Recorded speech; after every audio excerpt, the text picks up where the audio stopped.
know there are a lot of factors that go into that tragedy that I just described that happens hundreds, if not thousands of times in this city and across the United States. Factors like poverty, inadequate schools, unemployment, easy access to guns, economic underinvestment, and lack of opportunity. But there's another key factor that is at the root of a lot of the issues we see today, and that's why you're here: trauma and toxic stress.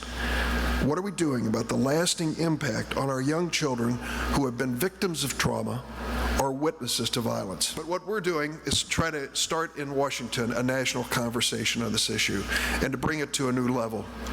I don't know what I can do to pass one law to end gun violence in Chicago or anywhere else, but I think this is a step in the right direction. I think it's going to take more than one law. It's going to take a commitment of all of us to go to the basics of why this is happening. So this bill is very fundamental and very basic. We've gone to the experts and we've said to them, what should we do? And they said, first, find out the best practices. Find out what's working. How are we identifying young people who need this help? Schools are lucky to have a nurse, a counselor, a social worker, and we're lucky if those young people who have the problems have anybody to go to. So we have to have referrals within the system. We want to make sure that we train, refer, and open up programs like Medicaid to provide basic treatment for these young people as well. How do we stop gun violence?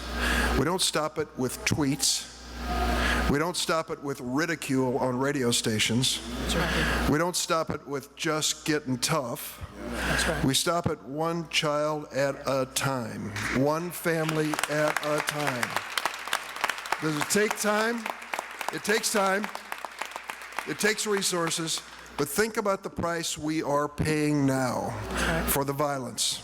And think about what the investment in bringing hope to the hearts of these young people means. It turns their lives around, makes us a better people.